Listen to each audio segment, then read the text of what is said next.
Hi everyone, I'm Dirk, and I'd like to thank the hosts and organizers for having me here tonight. It's a pleasure, and it's my first time here, so very exciting. I'm speaking to you today as a somewhat green consumer, and it has nothing to do with my shirt color, but more with the fact that despite a level of awareness that I think I have about energy and the environment, I'm guilty of not doing much about it. And this is a pretty uncomfortable dilemma that I'm facing, and so I decided to dig deeper and figure out why that is.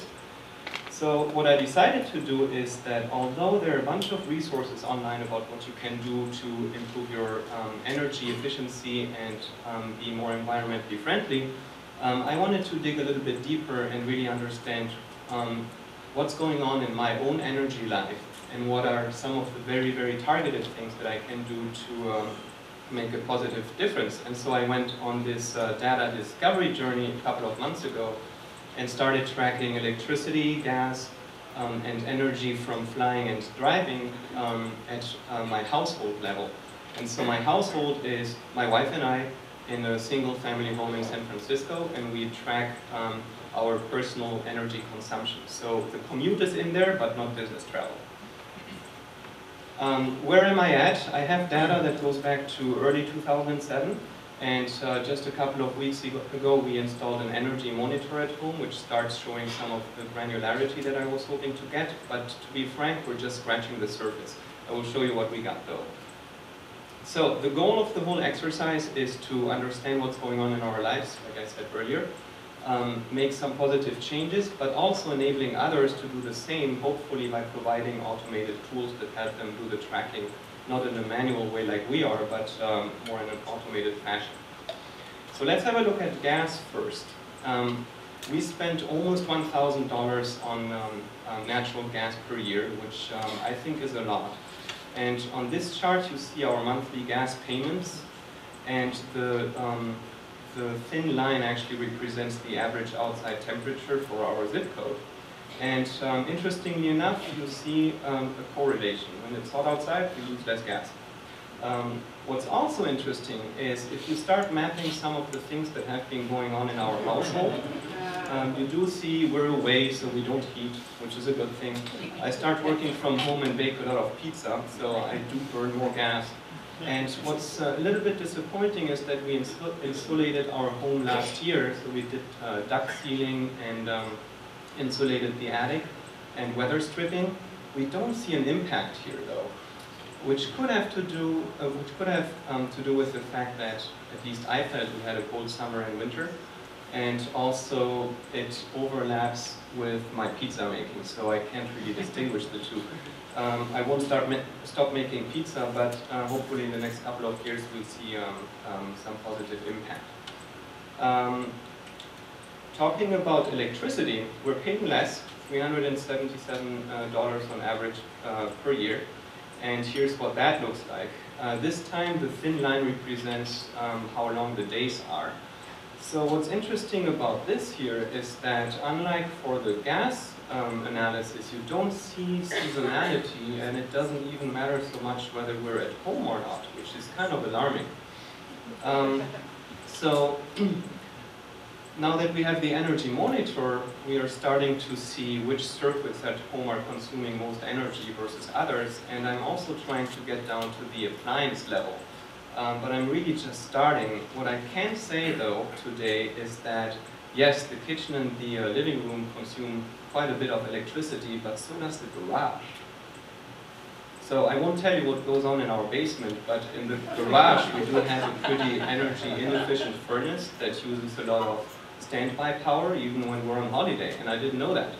So I'm really looking to this data to unveil a number of things that are honestly quite surprising to me, and then I can take very targeted action. So let's talk about transportation. How far can you get with $1 worth of fuel? So the light blue bars are flying, and the dark blue ones are driving. So first, we're not flying all the time, unlike the gentleman earlier. Secondly, it turns out that driving is less energy cost effective than flying. And so I suggest to all of you that we purchase one of these beautiful flying cars, which will definitely help our country.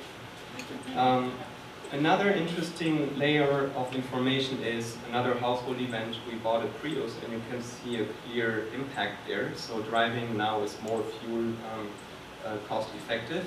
And also, if you start looking at the oil price, you do see a nice correlation again between cost effectiveness of driving and the price of crude oil over time. You don't see that for flying that much, first because we don't have all the data.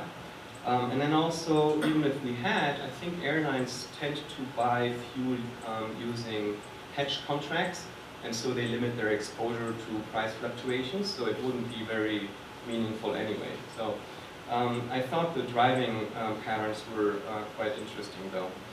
So how are we using this information and making positive change? I mentioned the hybrid car. I won't mention the pizza because that's a sin in terms of energy.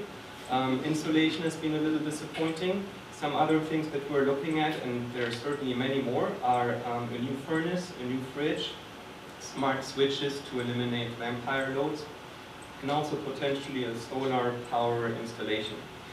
So the dilemma we're facing with some of these is that it so happens that sometimes when a decision is green, it's not necessarily economically savvy.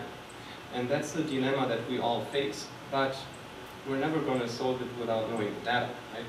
And so currently it becomes a pretty personal decision. How green are you and how much are you willing to spend, even if it doesn't work with your economics and timeline.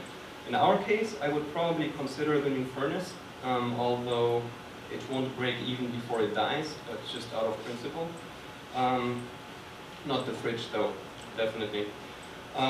So to give you another perspective, even if you're not reducing your energy consumption, I know that offsets are a little bit controversial, but the reality is there are very high quality offsets out there that are measured against standards of additionality and verifiability.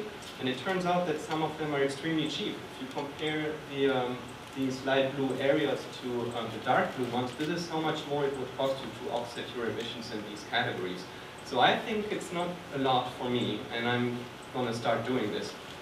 And that's pretty much all I had for you today. Thank you very much.